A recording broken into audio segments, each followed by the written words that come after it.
सभी साथियों को नमस्कार। साथियों, वैन न्यूज के साथ पवन चौहान।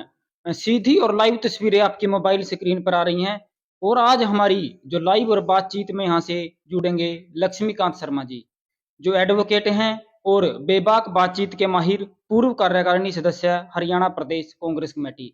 तो हमारी जो है अनेक मुद्दों को लेकर बेबाक बातचीत रहेगी। जितने मेरे मित्र इस वीडियो के साथ जुड़ चुके हैं सभी ने जो है अंत तक वीडियो के साथ बने रहना। हाँ जी, नमस्कार सर। नमस्कार पवन भाई। जी, तो सर आपसे मेरा पहला प्रश्न यही रहेगा, जैसे दिल्ली जंतर मंतर पर हमारे खिलाड़ियों ने जो है धरना प्रदर्शन दिए हुए है, तो आप क्या विचार रखना चाहेंगे इस विषय के बारे में, और पुलिस प्रशासन ने भी जो उसके साथ अभद्रता पूर्वक व्यवहार किया। देखिए भाई, जिस तरीके से पहलवान साथियों ने वहां पर धरना दिया हुआ है, प्रदर्शन वो कर लोग कर रहे हैं, ये देश के लिए बड़ी दुर्भाग्यपूर्ण स्थिति है जी कि जो देश का गौरव है, जो खिलाड़ी देश की आन बान शान का प्रतीक माने जाते हैं, जब वो मेडल जीतते हैं तो वहां पर भारत का नाम गूंजता है। जी मसलन अब अमेरिका के अंदर कोई खेल होते हैं और वहां पर कोई भारतीय खिलाड़ी दौड़ जीतता है, तो वो यहाँ कहा जाता है कि भाई भारतीय खिलाड़ी ने रेस जीती, जी भारत का नाम सीधा जुड़ता है।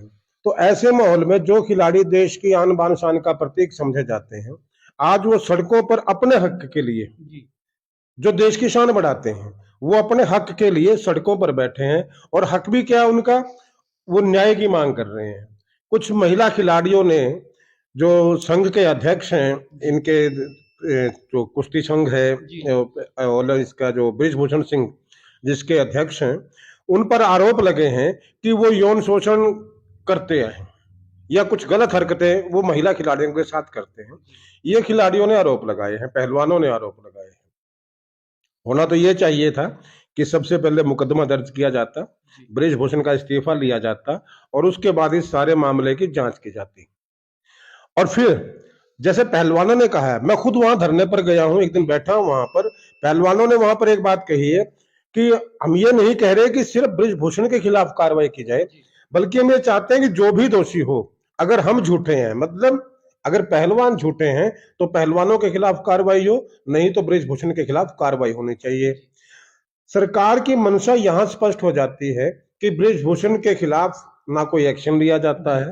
पहले 15 दिन, कोई 10 दिन 15 दिन तक एफआईआर दर्ज नहीं की जाती। जी जब एफआईआर दर्ज की जाती है तो उसके ऊपर कोई कार्रवाई आगे बढ़ती नहीं है। जी और मैं मानता हूं कि बेशर्मी की तमाम हदें वहां पर टूट जाती हैं जब बृजभूषण जी ये कहते हैं कि अगर नरेंद्र मोदी जी कहेंगे तो मैं इस्तीफा दे दूंगा, जी अमित शाह जी कहेंगे तो मैं इस्तीफा दे दूंगा। इसका मतलब क्या है कि नरेंद्र मोदी और अमित शाह ही ये सारा काम करवा रहे हैं। जी ये जो कानून की धज्जियां उड़ाई जा रही हैं, ये नरेंद्र मोदी और जो अमित शाह जी कानून की धज्जियां उड़वा रहे हैं। तो सबसे बुरी बात यह है कि देश का मुखिया ही देश के कानून का माहौल उड़ा रहा है।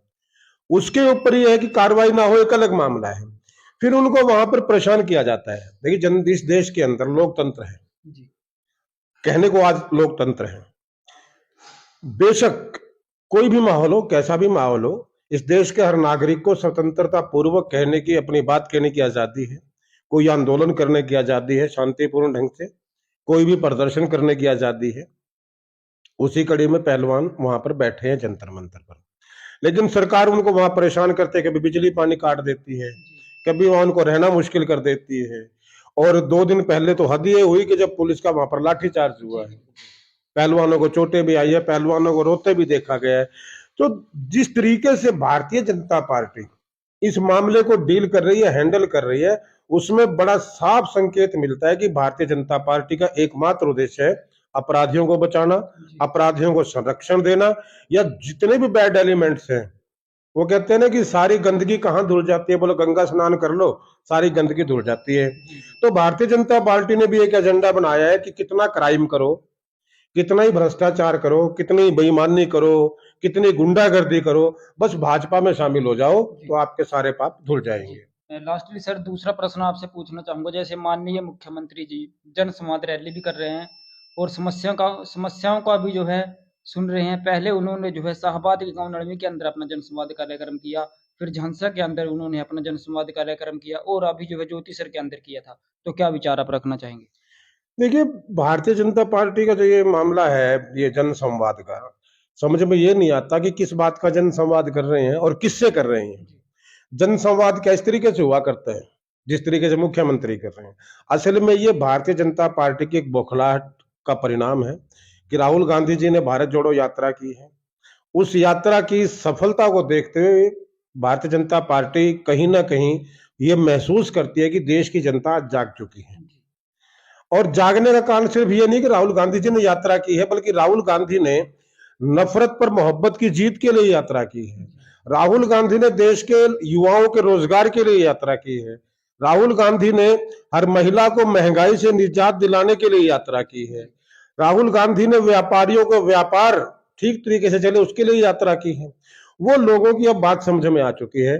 भारतीय जनता पार्टी धर्म के नाम पर, जाति के नाम पर राजनीति करती आई है और आज भी कर रही है। मैं बीच में एक बात कहना चाहूंगा कि जैसे अभी जाति धर्म की बात आती है, जब खिलाड़ी मेडल लेकर के आता है तो हिंदुस्तान का खिलाड़ी होता है, देश का खिलाड़ी होता है। लेकिन आज भारतीय जनता पार्टी ने उस खिलाड़ी को जाट बना दिया, जाति के नाम पर बांट दिया, फिर जाति के बाद क्षेत्र में बांट दिया। वो हिंदुस्तान का खिलाड़ी होता था, उसको हरियाणा का खिलाड़ी बना दिया। तो ये काम भारतीय जनता पार्टी ने किया है और हिंदुस्तान के लोगों को ये बात अच्छी तरह समझ में आ चुकी है कि भारतीय जनता पार्टी सिवाय देश के टुकड़े करने के, जाति धर्म में बांटने के, या फिर ये कह सकते हैं कि देश की सारी संपत्ति को लूटकर अपने चंद मोदी मित्रों को हवाले करने के अलावा कुछ और कर नहीं रही है। इसीलिए देश की जनता जाग चुकी है और आज वो कांग्रेस की तरफ देखती है। राहुल गांधी जी ने उसको एक मोमेंटम दिया है, उसको गति प्रदान की है। उसी से भारतीय जनता पार्टी बौखलाई है, कभी राहुल गांधी के खिलाफ मुकदमा दर्ज करती है। संयोग की बात देखिए, राहुल गांधी जी भारत जोड़ो यात्रा के बाद आकर के दिल्ली में कहते हैं कि जम्मू कश्मीर में कुछ महिलाएं मिली हैं जिन्होंने यौन उत्पीड़न की शिकायत की है और दिल्ली पुलिस उनके घर पर रात को ही पहुंच जाती है बयान लेने के लिए। क्यों कहा, किस लिए कहा, कौन महिला थी, ये मामला वहां पे आता है। और आज सरेआम पूरे हिंदुस्तान के सामने हिंदुस्तान की बेटियां ब्रिजभूषण पर आरोप लगा रही हैं यौन शोषण का, यौन उत्पीड़न का। उनके खिलाफ ना कोई पुलिस पहुंचती है उनसे बयान लेने के लिए, ना कोई कार्रवाई उनके खिलाफ की जाती है। अजीब दोगलापन सा लगता है, जैसे दो कानून इस देश में काम करते हैं।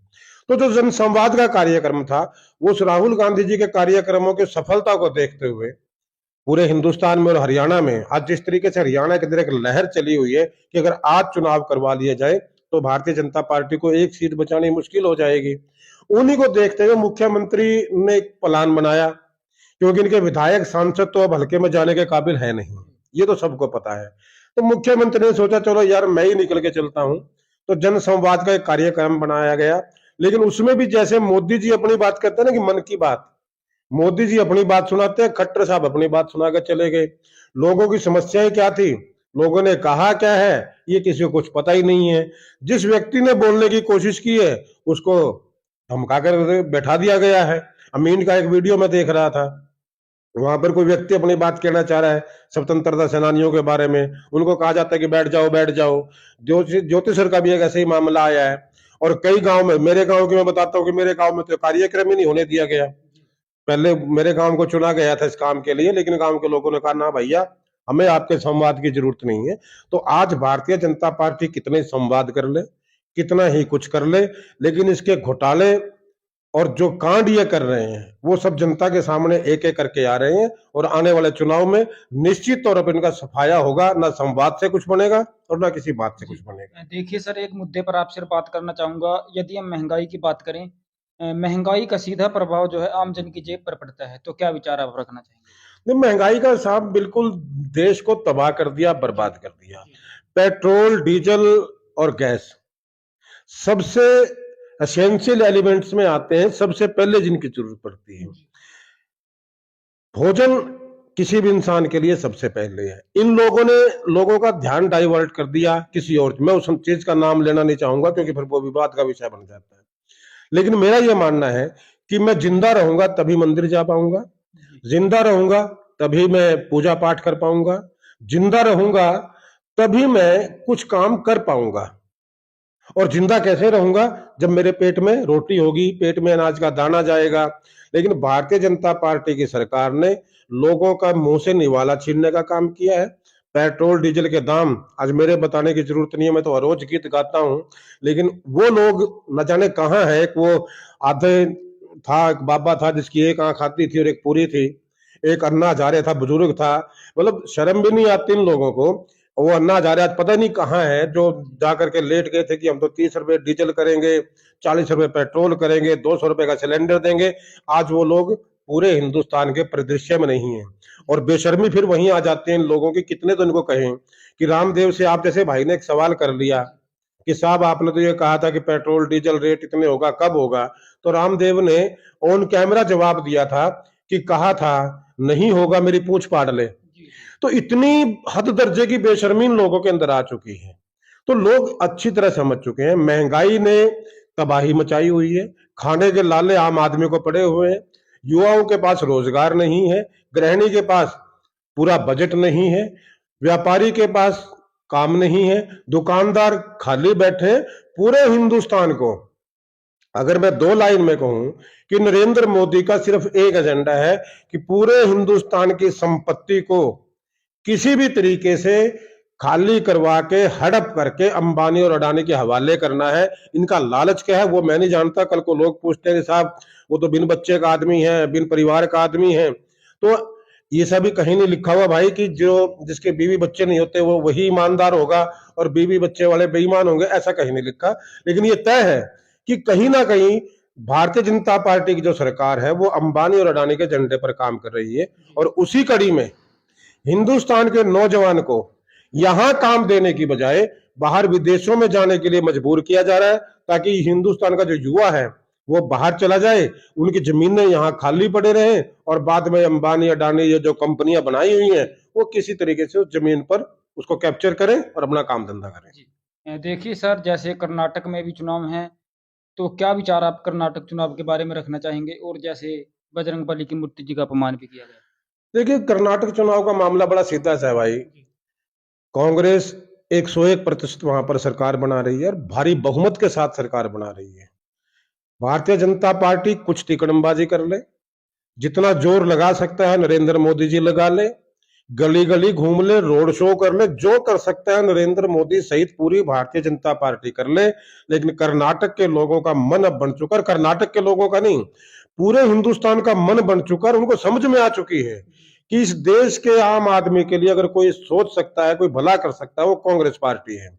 राजनीति बाद की बात होती है, सब कुछ बाद में आता है। मैंने अभी कहा था कि पहले पेट में रोटी होती है, और रोटी सिर्फ कांग्रेस ही लोगों के पेट में डाल सकती है। इसलिए वहां पर कांग्रेस की सरकार बनने वाली है। आपने जिक्र किया बजरंगबली जी का, इन लोगों ने सिवाय भारतीय जनता पार्टी के लोगों ने सिवाय भगवान का अपमान करने के आज तक किया क्या है? भगवान श्री राम का अपमान किया, मंदिर बनाने चले हैं, मंदिर का शिलान्यास कब होता है? 6 नवंबर 1989 को मंदिर का शिलान्यास होता है। हिंदू धर्म के अंदर एक मकान का शिलान्यास एक ही बार हुआ करता है, 2 बार नहीं हुआ करता।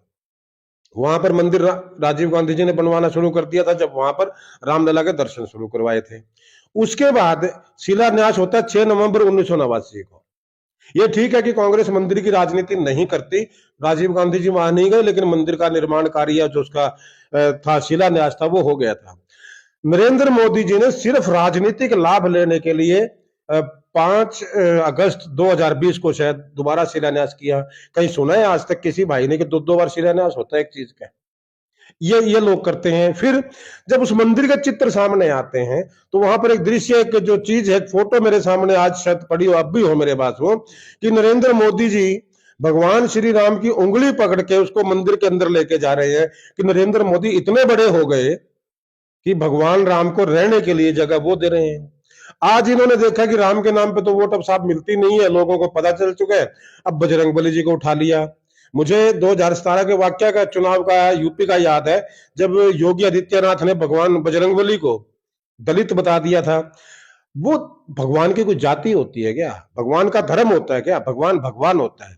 आज वोट की खातिर उन बजरंगबली को आपने, आज मैं देख रहा था टीवी पे रोड शो के अंदर नरेंद्र मोदी के, वहां पर बजरंगबली को बना करके, पता नहीं कितने लोगों को बजरंगबली बना करके वो रोड शो में चल रहे हैं। क्या ये सम्मान होगा या अपमान होगा भगवान का? तो भारतीय जनता पार्टी, ये ठीक है कि पीछे बनाते रहिए, मूर्ख बनाते रहिए लोगों को, लेकिन अब जनता की समझ में ये बात आ चुकी है। और अब भगवान भी, मैं बिल्कुल कहता हूं, भगवान श्री राम और भगवान हनुमान जी बिल्कुल भारतीय जनता पार्टी की पोल पट्टी पड़ चुके हैं, खेल चुके हैं, और वही इनको धूल चटाएंगे। कहते हैं ना कि जब बुराई चरम पर होती है तो भगवान स्वयं आते हैं उसका दहन करने के लिए। तो बजरंगबली जी खुद आएंगे और इनको बता करके जाएंगे कि ये कहाँ खड़े हैं। धन्यवाद सर। तो साथियों बने रहिए वैन न्यूज के साथ, फिर मुलाकात होगी एक अनुभवी चेहरे के साथ। धन्यवाद।